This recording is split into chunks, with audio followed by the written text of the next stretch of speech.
My name is James Walker, and for as long as I can remember, I believed our family was invincible. I worked hard every day as a regional sales manager in Richmond, Virginia, and I prided myself on the life I'd built with my wife, Samantha, and our little daughter, Olivia. Our home was a warm haven in a quiet neighborhood, a place of weekend picnics, bedtime stories, and shared dreams. I trusted Samantha completely.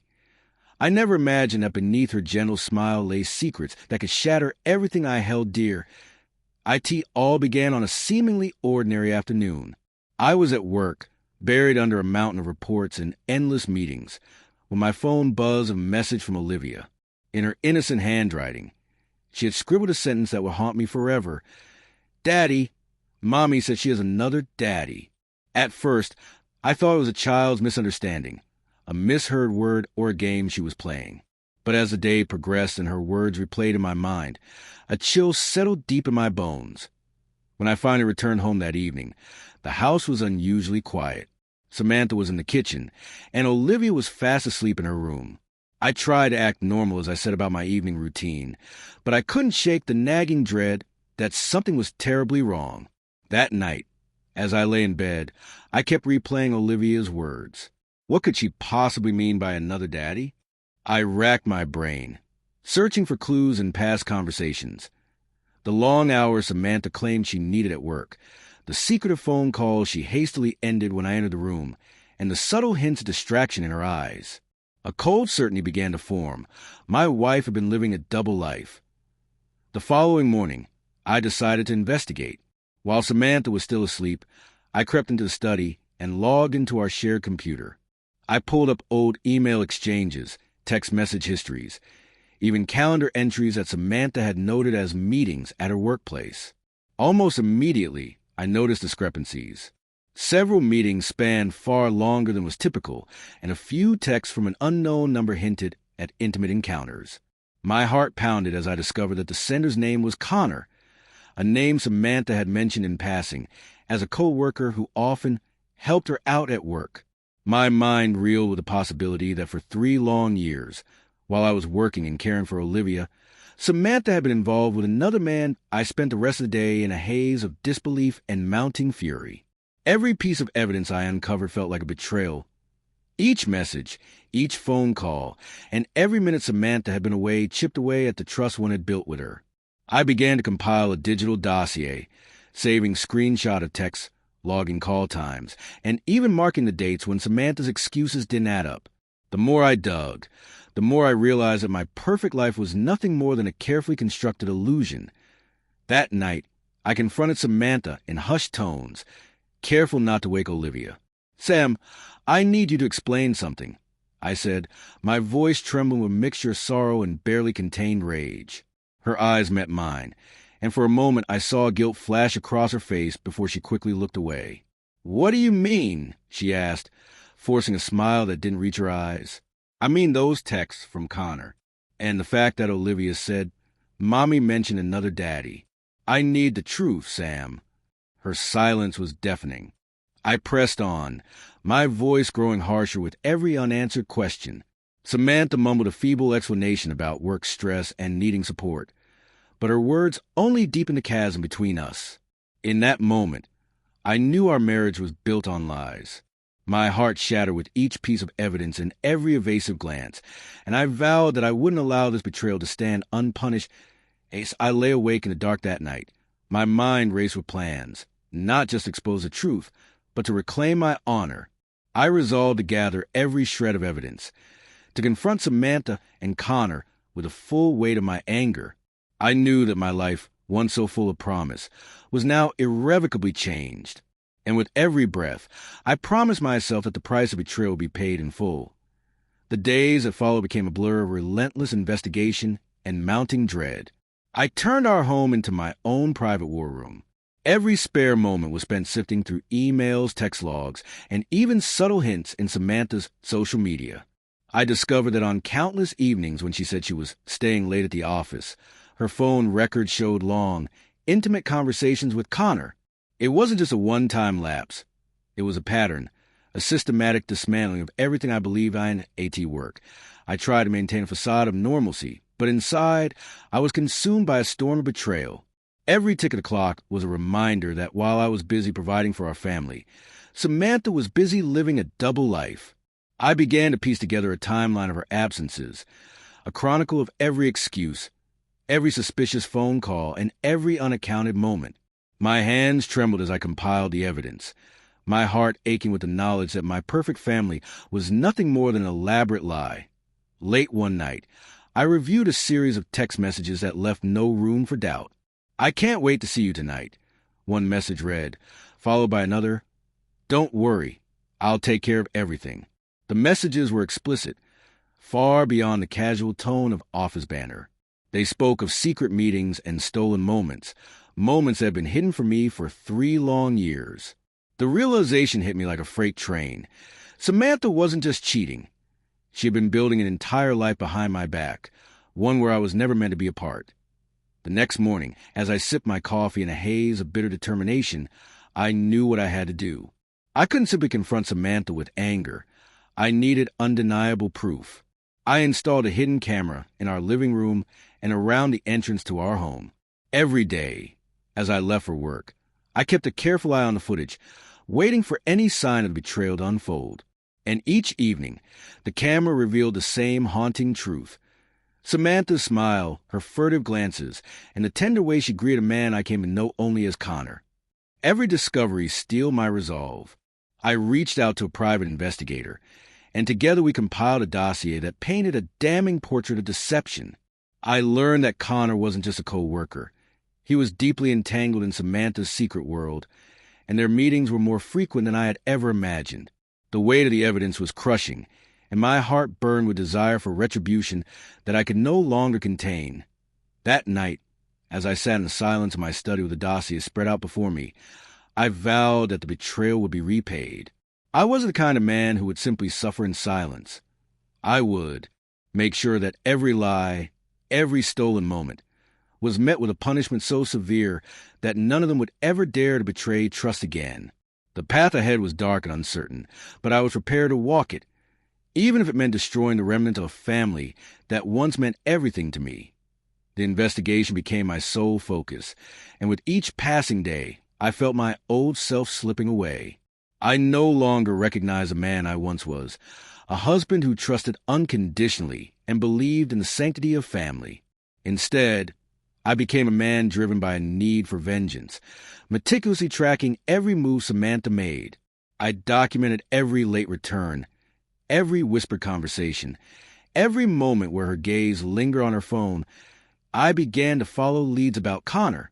I learned that he was not only a co-worker, but also a rising star at his company, a man with charm, athletic build, and a reputation for being persuasive. His public persona was immaculate, but the private evidence I gathered told a far different story. I discovered photos of him with Samantha at upscale restaurants, and even during quiet moments in our home that were captured by the hidden cameras. Every snapshot was a blow, a stark reminder that the life I believed in was built on betrayal. To the gym, I channeled my anger into a grueling routine. I worked out with a single-minded focus, each rep and every punch thrown at the heavy bag a physical manifestation of the pain burning inside me.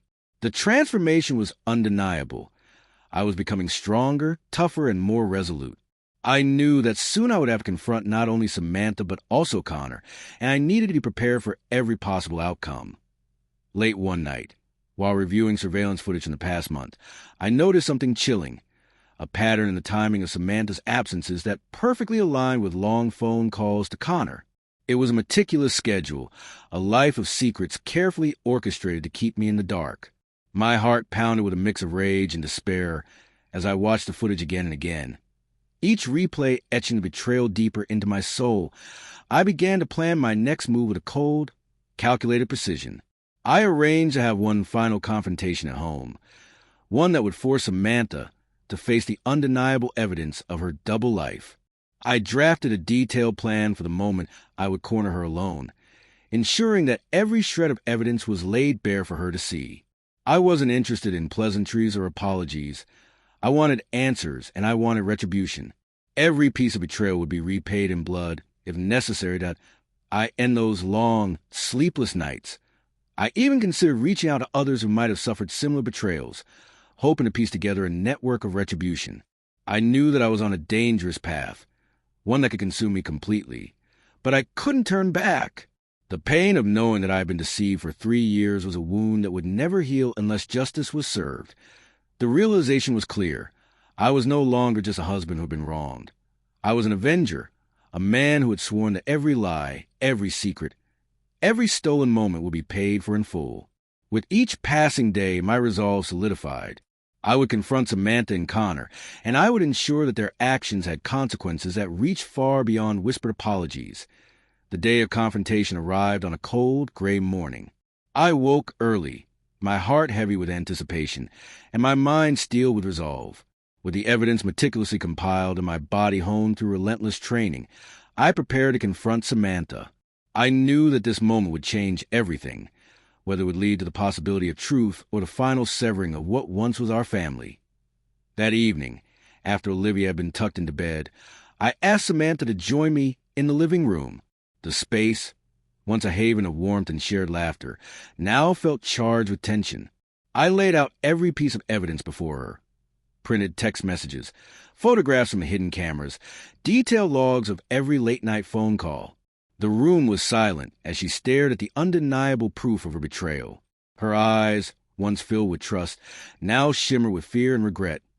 "Tell me the truth, Samantha," I demanded, my voice steady yet laced with the unmistakable edge of retribution. For what felt like an eternity, she remained silent. Then, with a trembling sigh, she began to confess.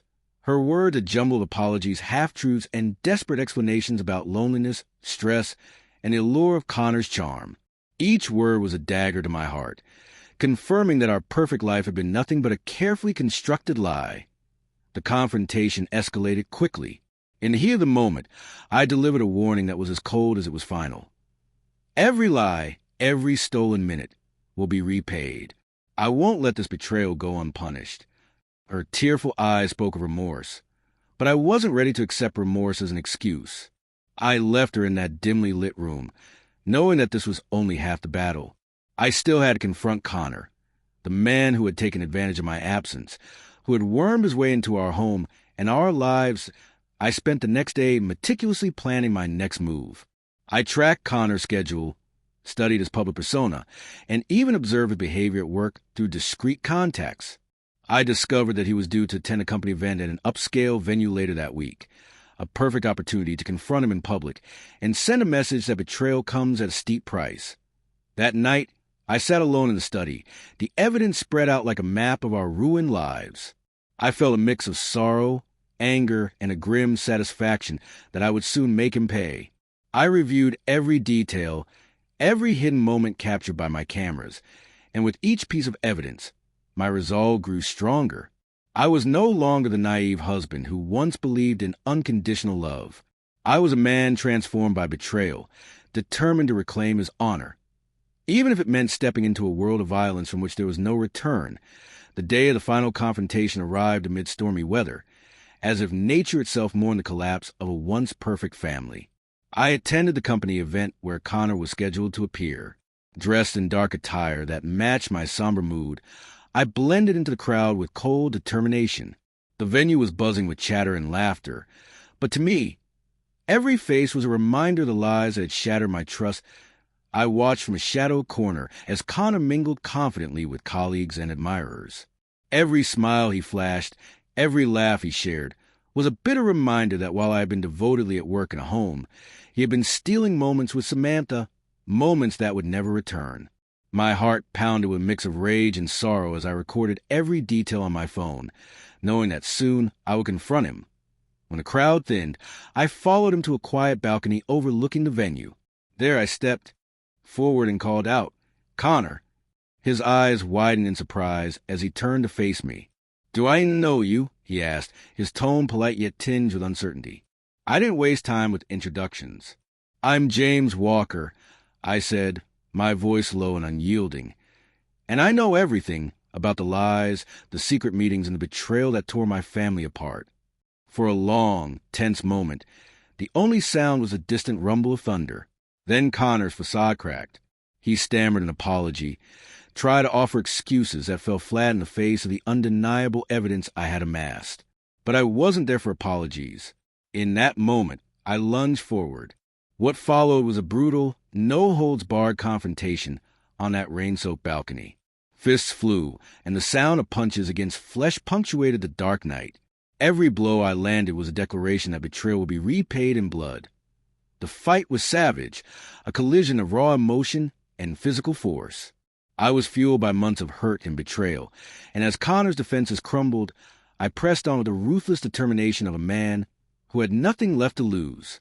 When the altercation finally ended, Connor lay battered on the cold floor, his eyes filled with regret and terror. A living testament to the price of his treachery, as I stood over him, panting and drenched in rain.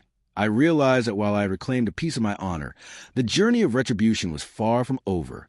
The confrontation had forced me to face the harsh truth that the perfect family I once knew was irreparably broken. I knew that no amount of physical punishment could erase the scars of betrayal, but I vowed that every lie would be exposed and every traitor would pay the ultimate price. Driving home that stormy night, with the rain blurring the neon lights and the thunder echoing in my ears, I felt both emptiness and resolve. The road ahead was uncertain, a path of loneliness, regret, and relentless vengeance, but I had made my choice. I would continue down this dark path until every secret was laid bare and every stolen moment was repaid in full. I ended the quiet solitude of night. As the city receded behind me, I silently promised that trust, once shattered, could never be restored. Instead, it would be replaced by the cold certainty of retribution. And so, with the storm raging outside and the ghost of betrayal haunting my every step, I pressed on, an avenger with nothing left but the memory of a perfect family lost of lies. The rain had finally subsided by the time I pulled into the driveway that night, but the chill in my bones remained. I sat in my car for a long moment, staring blankly at the silent house.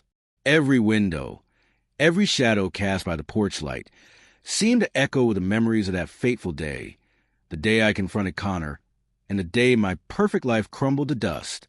I knew that even though the immediate violence had subsided, the war was far from over.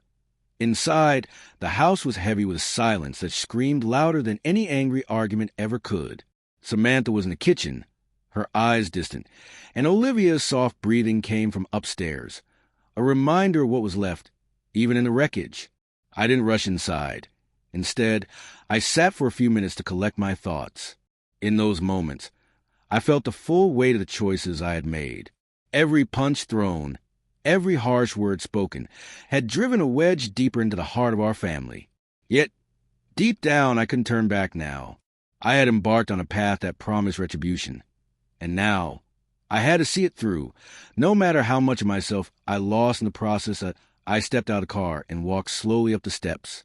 Each footfall was measured, echoing in the quiet night.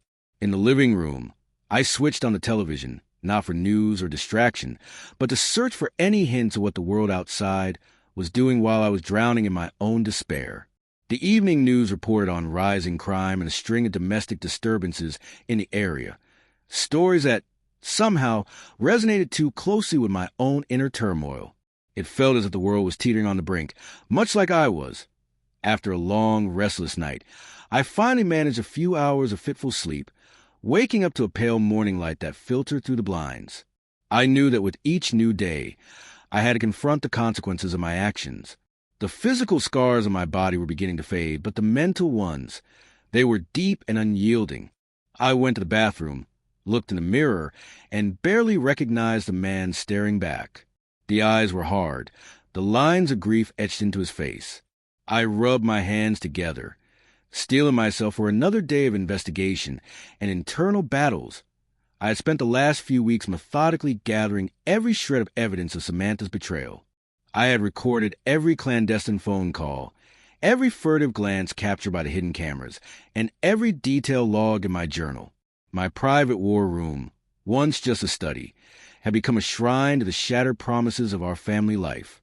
And yet, despite the damning evidence, there was a nagging part of me that still wondered if there might be a path to redemption, a way to salvage what little remained of the man I once was. But as I flipped to the pages of my journal, each entry a bitter testament to deception, I felt that possibility slipping further away to work. I became increasingly isolated. Colleagues noticed the way I'd changed, how my eyes no longer sparkled with the same friendly light, how my voice carried a constant edge. I tried to bury myself in reports and meetings, but the thoughts of Samantha's betrayal and my quest for retribution lurked at the back of my mind. I even started skipping lunch breaks, spending that time reviewing video footage from our home security system. The images of her with Connor, the secret smiles, the tender touches, played over and over like a tormenting loop point one afternoon. A package arrived at the office addressed to me, with no return address. Inside, I found a single envelope containing a Polaroid photo of Samantha and Connor, taken at what appeared to be a fancy restaurant. The image was candid and damning, capturing a moment of intimacy that no one should ever share in public. My hands trembled as I stared at the photo. It was a final nail in the coffin, the undeniable proof that the life I believed in was nothing more than a lie. That evening, fueled by the mounting evidence and my own bitter resolve, I called Samantha. My voice, when it finally came out, was cold and devoid of any warmth. "We need to meet," I said, and there was no room for negotiation. She hesitated, and I could almost hear the fear in her silence. I arranged to meet her at our daughter's school after hours, a neutral ground where I could confront her without the eyes of the world upon you. I drove to the school. My mind raced through memories of happier times. I remember the laughter at our family picnics, the gentle moments of shared joy that once defined our relationship. Now, those memories felt like relics from a distant past, a past that had been erased by deception and betrayal. I parked a little way from the school, and as I waited, I rehearsed what I would say, each word a promise of retribution and a demand for truth. When Samantha finally arrived, her eyes were red and haunted. The silence between us was thick enough to cut with a knife. "Why?" I demanded, my voice cracking with the intensity of my grief and anger. "Why did you lie to me for so long? Why bring him into our home while I was at work?" Her words came out in a trembling whisper. "It wasn't supposed to be like this," she said, but the explanation was as hollow as the promises we once shared. In that moment, I felt something inside me shatter completely, a mixture of sorrow, rage, and a cold realization that our family was beyond repair. I didn't know if I wanted answers or if I just wanted punishment. All I knew was that I would never be the man who simply endured such betrayal. "You've taken everything from me," I said, my voice barely audible over the sound of my racing heart. "Now, you'll have to live with the consequences." I left her there at the school, a broken figure fading into the dim light, as I drove away with a heavy, determined heart. Over the next few days, I immersed myself further in the shadows of my new existence. I met with a private investigator again, demanding a complete dossier on every secret encounter, every whispered conversation between Samantha and Connor. I visited every location they had been seen together, upscale restaurants, hidden lounges, even a quiet park where I had once taken my daughter for walks. Each revelation felt like a wound reopened, and with each new piece of evidence, my resolve hardened. In the solitude of my study, surrounded by the echoes of a life that had been, I began to plan my next steps. I realized that my retribution wasn't just about punishment. It was about reclaiming the honor and trust that had been so mercilessly ripped away. I started training even more rigorously, not only to build the physical strength required for any future confrontation, but also to remind myself that I was still a force to be reckoned with. My body, chiseled by pain and determination, became both a sanctuary and a weapon point one particularly stormy night. I sat alone at my desk, the flickering light of the computer reflecting off stacks of evidence. I reread my journal entries and reviewed the countless photos and videos I had accumulated. Every detail was a testament to betrayal that had destroyed our perfect life. I knew that my journey was far from over. There were still more questions and answers, and the network of lies extended further than I had ever anticipated. In that moment, I made a vow. I would expose every hidden secret and make sure that no one involved in this web of deceit would ever feel safe again. As the storm outside subsided into a steady, persistent drizzle, I looked out the window at the city lights flickering in the darkness. The road ahead was uncertain, filled with danger and moral ambiguity, but I was resolved to press on. The quest for retribution had become the only truth I could cling to, a beacon in the overwhelming darkness of betrayal. I knew that each step I took further down this path would change me irrevocably, but I was prepared to bear that cost. I ended the choir that night. With the evidence of my own determination as my only companions, I pressed on. The pain of the past would fuel my future, and the price of every stolen moment, every lie, would be collected in full. As I merged onto the highway under the pale glow of streetlights and the soft pitter-patter rain, I vowed that I would not rest until every secret was exposed and every traitor made to pay the ultimate price.